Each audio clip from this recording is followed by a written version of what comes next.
I'd love to welcome to the stage Federico Rivi. So please, round of applause. Thank you. Thank you, Ben. What an honor. Hi, everyone.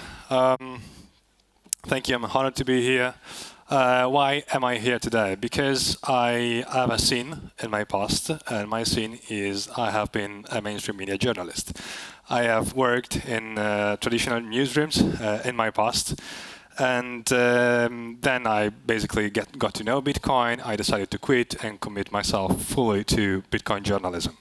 One of the reasons I decided to do this thing is today's presentation's topic. I guess a lot of you at least once read something like this. So this is an article on the New York Times by our beloved Paul Krugman, Bubble, Bubble, Fraud and Trouble. He writes basically that cryptocurrencies, because he's completely unable to distinguish Bitcoin and cryptocurrencies as someone would mention them.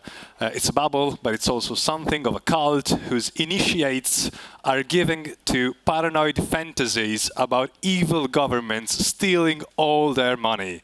Because as we all know, and especially in well-grown and well-famous democracies like the USA's, no government has ever stolen money from their citizens, right? This, for example, is the very famous Executive Order 6102 launched in April 5th, 1933, in which the US government basically decided to rob their citizens of a certain amount of gold. It was illegal after this order to own a certain amount of gold. And so basically the US government, the most famous important democracy in the world, so not an evil dictatorship, basically robbed their citizens. So this is not like a paranoid crypto-anarchist idea to side someone. But the point is it only about us? Does the mainstream media depicts Bitcoin in a bad way, but only Bitcoin in a bad way? The answer is obviously no. It's not only about us. And the reason that they are allowed to do this is because we tend to forget that they are basically full of bullshit, the mainstream media. And we do this because of this thing, the Gell-Mann amnesia effect. This is a definition given by Michael Crichton, which is a very famous American author who was talking to Murray Gell-Mann, a physicist, and he decided to give this definition his name. And the definition reads: you open the newspaper and find an article on a topic you are familiar with. You read the article and you see that the reporter has absolutely no understanding of either the facts or the issues. Then you turn the page to national or international affairs, and you read as if the rest of the paper was somehow more accurate about Palestine than the balloon you just read.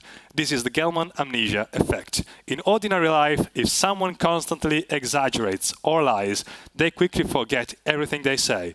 But when it comes to the media, we believe, against the evidence, that it is probably worth reading other parts of the paper. The only possible explanation is amnesia.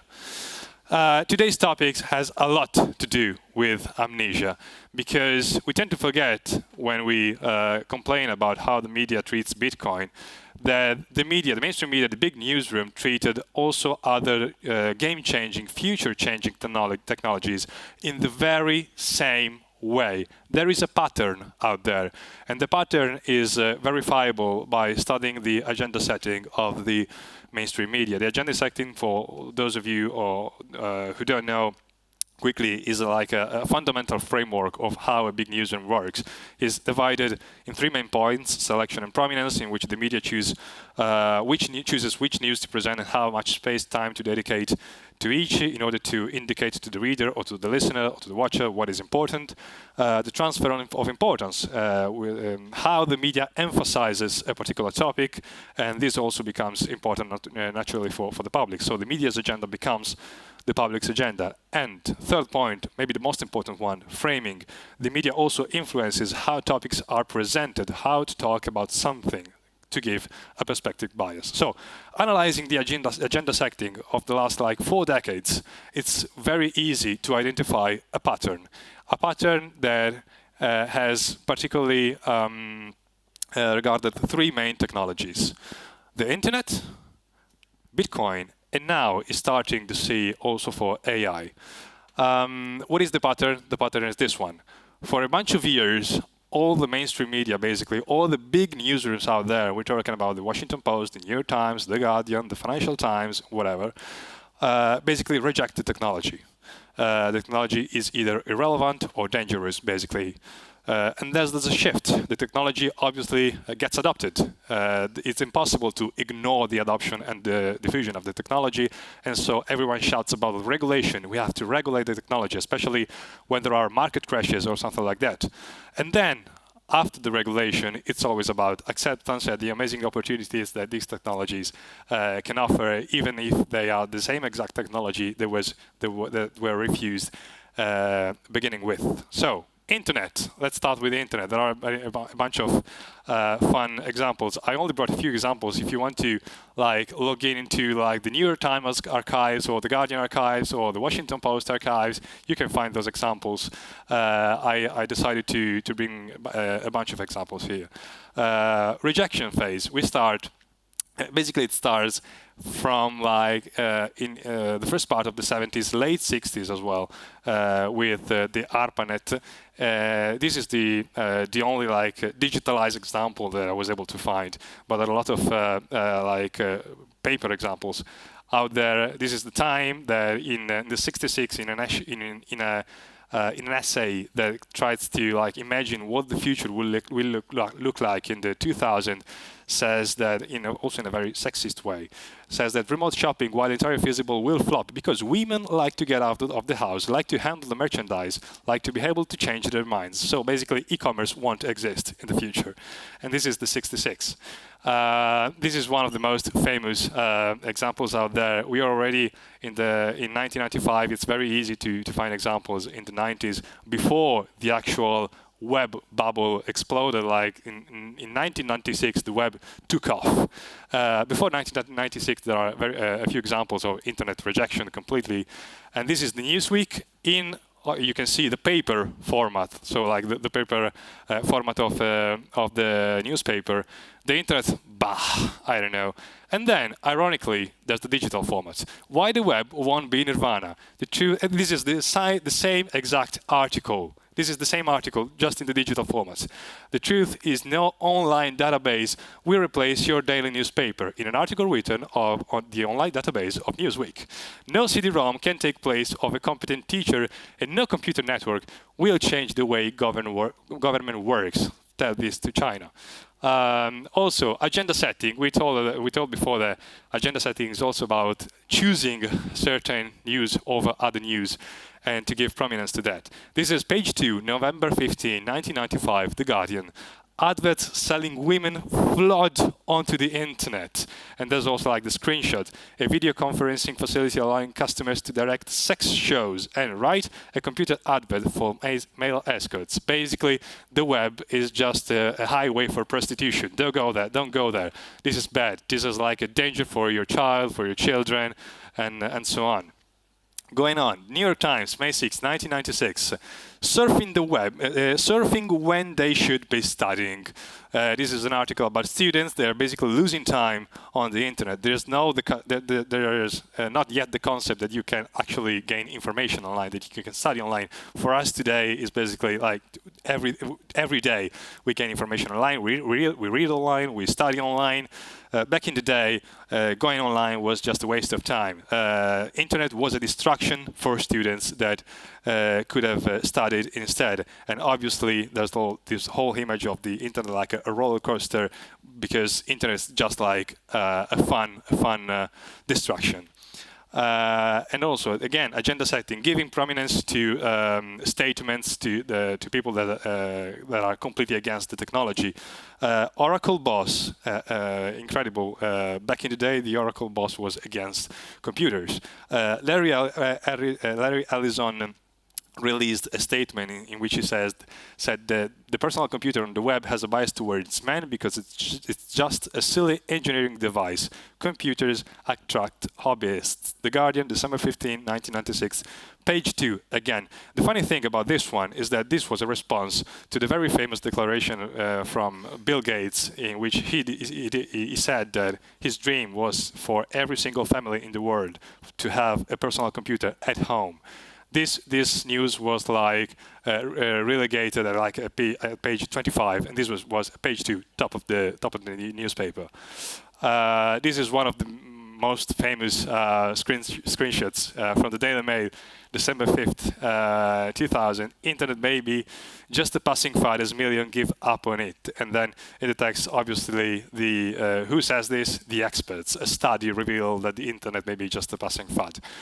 Then there's 96, obviously. Oh, this is a late example of rejection, but there's 96, and there's notably the dot-com bubble. Everything starts to go like when shit hits the fan, regulation arrives. So taxing web wallets, tax, of course. How long can the internet ride free? The New York Times, June 21st, 1999. Should the internet be regulated? The Guardian, January 22nd, 2000. No mercy on .com death row. The Observer.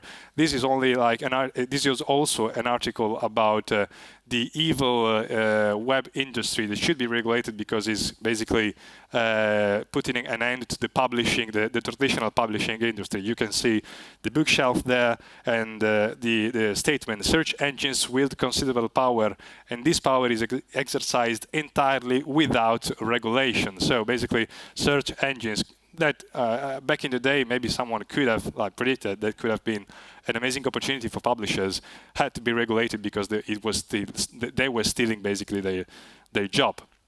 Adoption advances. Internet scandal drives new reforms, and like in the top right of the article, you can read: controlling internet sales will be much more difficult, but should be explored.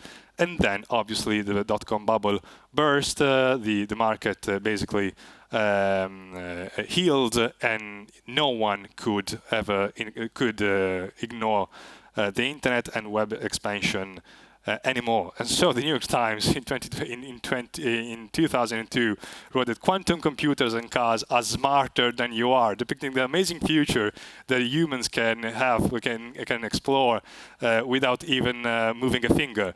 And El Paso Times, July 25th, 2005. Tune into TV's web revolution. Web TV is no longer a thing of the future. Obviously, it's already a thing of the present. And even the media business itself realizes it kind of has to adapt. It's survival of the fastest as the broadband Britain finally comes online. The Daily Telegraph, December 27th, 2005. There's a part in the article that I highlighted because it wasn't possible to read. Here, the media business has embarked on a spending binge to try to marry its existing business model to the new opportunities offered by the high-speed web. So we have to get on board, basically.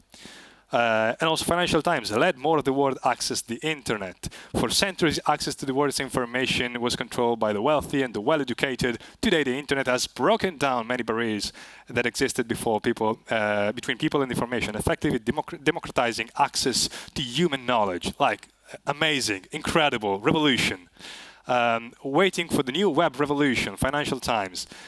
This was the pattern about the internet. It took like basically 3 decades, a little more, to complete its pattern, from complete rejection to like complete satisfaction and complete awareness. Bitcoin had a similar pattern, just faster, and then we will see why. Rejection. Obviously, there's plenty of articles between 2010 and 2017. I decided to leave it out because otherwise this talk should have lasted maybe 2 or 3 hours. I just decided to take like the latest articles of this pattern. The Economist, Bitcoin is fiat money. A few examples. September 22, 2017. Obviously, what's going on in September 2017? There's the ICO bubble. So there's also like kind of we are about to witness the explosion, the burst of the ICO bubble. We're not there yet, but Bitcoin obviously is fiat money, is bad. BlackRock CEO Larry Fink calls Bitcoin an index of money laundering. Bitcoin just shows how much demand for money laundering there is in the world. October 30th, 2017. How the tables have turned. The Bitcoin Hoax, columnist by Robert Kuttner, Huffington Post. We should hardly be surprised that Bitcoin is on a wild speculative ride. That's by essence of privatized credit creation. I doubt he has an idea of what privatized credit creation is. Bitcoin is the most perfect bubble possible. Washington Post, 2017. Is Bitcoin going to zero? Spoiler, yes. Forbes, in my opinion, Bitcoin is dead. It won't go quietly, but the recent precipitous drop may be the beginning of its inevitable and inexorable death spiral. Like that sentence complete. And then the ICO bubble burst, leaving a lot of people without money, and also a lot of magazines trying to speak about regulation, especially after a few exchanges like I'm sorry, I shouldn't name it exchanges. After like blatant fraud and scams like FTX or Celsius or Terra Luna and shitcoins made basically dozens of billions of dollars of failures. And obviously, the magazine started to talk about regulation. Our beloved Paul Krugman, again, today is citing Jim Canos with the agenda secting idea of citing people that are against it in the regulation phase. Traditional banking is regulated for a reason. Crypto, in bypassing this regulation, has created an environment subject to bank runs, not to mention theft, hacks, and ransom attacks. Global regulators calls for vigilance amid confluence of risks. The Financial Times, 2022, July. The FCB, which is the vanguard of global attempts to police cryptocurrency markets, said the recent collapse in the value of several tokens, including Bitcoin, has crystallized some of the vulnerabilities it warned about. Crypto poses serious challenges for regulators, always the Financial Times, and The Guardian, 2023, February. Crypto is intended to be hard to regulate, but at least the Treasury wants to have a go. And again, The New York Times, fraud in the unregulated market for cryptocurrencies has cost Americans billions. A growing share of our everyday life is now ruled by opaque and unregulated private equity and interests, which it's not that false if you think about the cryptocurrency world. But then something happened, especially this year, in January, in Wall Street. And then articles like this start to pop up. March 6, 2024, how Bitcoin can be a tool for human rights activists. The Economist, why Africa is the crypto's next frontier. March 7, The Economist. This is the story about the Virunga National Park mining farm, which was told here at the Blamby Forum last year, and how basically a mining farm is reviving a dam inside the national park. Financial Times, Bitcoin bulls are not the bigger fool. Financial Times has always been crazily against Bitcoin, but now says in 2024 that Bitcoin bulls are not the bigger fools. The most popular cryptocurrency is starting to look like more than a passing fad. Forbes, again, Bitcoin miners driving innovation and emissions reduction. Incredible. CNBC, Texan Bitcoiners start mining in Argentina. Explaining in a perfect way, because Mackenzie Sigalos is a great reporter, by the way, explaining how Bitcoin is driving emission reductions in gas flaring and gas venting use cases. And we will see in a moment why something like that happened, how the sentiment changed. Again, even faster, artificial intelligence, the pattern goes even faster. Rejection. We start like last year after ChatGPT and OpenAI took over. Basically, everyone was talking about AI. Fox News says that AI has no kill switch, could destroy foundations of society without guardrails. Experts, obviously. BBC, artificial intelligence could lead to extinction. Experts warns. Obviously, it's always about the experts, right? Stop talking about tomorrow's AI doomsday when AI poses risks today. Nature. And the godfather of AI leaves Google and warns of dangers ahead. Now he worries it will cause serious harm. This is the first part of 2023. Then start the talks about regulations start. There's also another example. AI is as risky as pandemics and nuclear war. Top CEOs say, are you urging global cooperation? Then the global cooperation starts. And also the talks about the global regulation starts. The AI wars have three factions and they all crave power. New York Times, we need to make sure the network of laws and regulations that govern our collective behavior is knit more strongly around AI, obviously. Time, what an American approach to AI regulation should look like. March 5th. And Reuters, US, Britain, EU to sign first international AI treaty. Do we have yet the acceptance phase? Not yet. We have not yet arrived around the acceptance phase because there's still a lot of worries about the AI. Some articles about like the doomsday of AI taking over and robots taking over are still out there. And so I believe that in the next year or two, the acceptance phase, will take over because AI is moving way faster than the internet and way faster than Bitcoin as well. It's already integrated in a bunch of businesses, and when businesses adopt a technology, that technology goes way faster. And so I guess in the next year or two, this pattern will come to an end, and there will be also the acceptance articles. But why? Why does this happen? I have a theory. I'm not like an oracle, but I have a theory. We are talking about the mainstream media business. We are talking about businesses that have been in place for decades when the internet was not there, when Bitcoin was not there, when AI was not there. This is a statement of the New York Times, which, by the way, also for journalists, it's like the benchmark. There's the New York Times and there's everything else. Like there's no competition. The Washington Post even doesn't reach the number of readers that the New York Times has. 2020, May 5th, 2020. The New York Times company reports, May 11th, 2020. The New York Times company reports third quarter results. No, it's November, because third quarter, by the way. Yeah, because the Americans have like the change of the date. For the first time, the total digital-only subscription revenue exceeded print subscription revenue, making digital-only subscription not just the center engine of the company's growth, but on its way to being our largest revenue stream.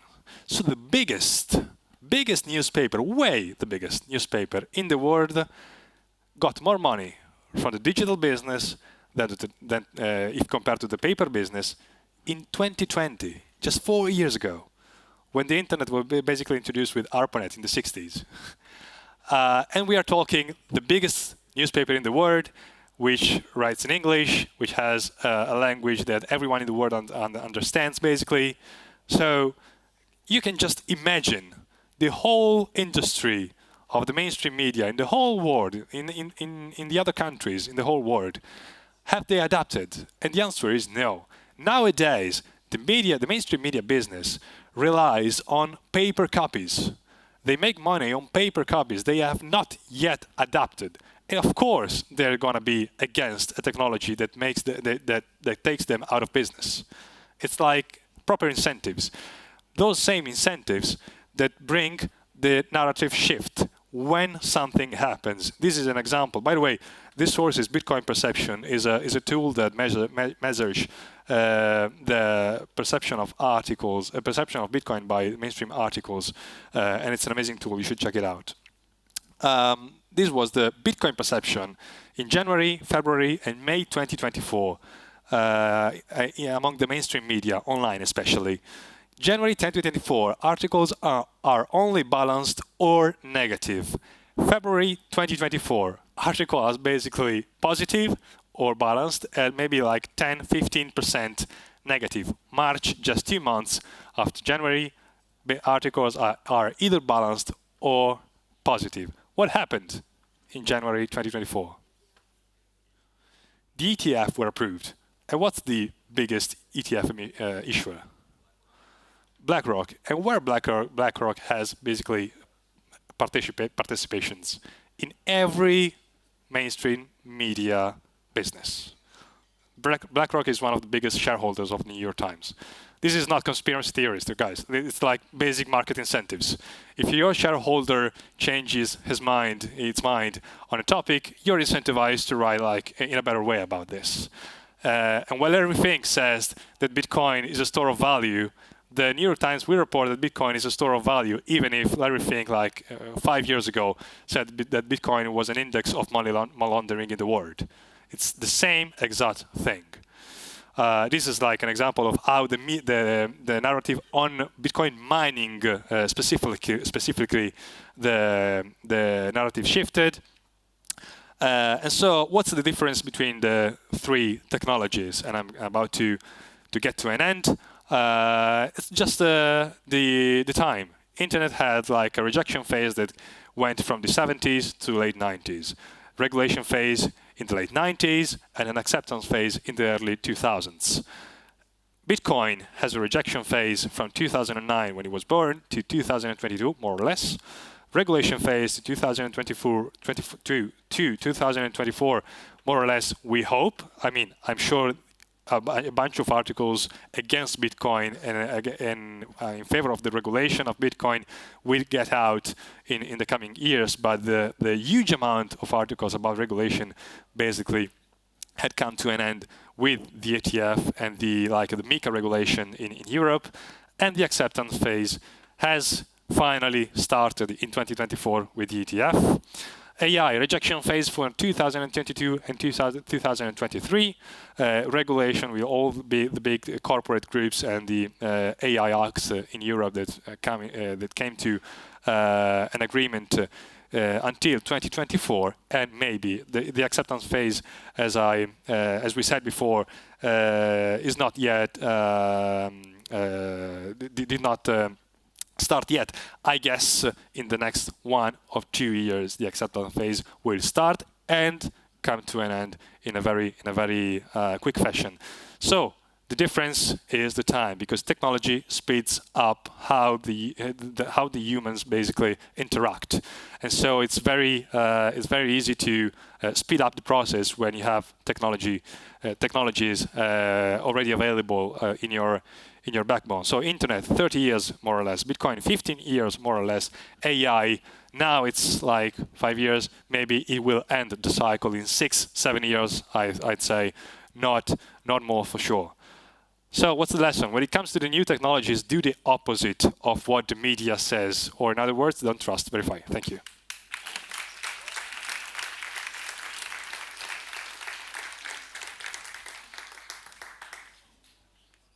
If we have any questions, we can take a couple. All right. Yeah. If anybody has them, just put up a hand and I can run a mic over to you. 1 sec. Thank you for your speech. I enjoyed it a lot.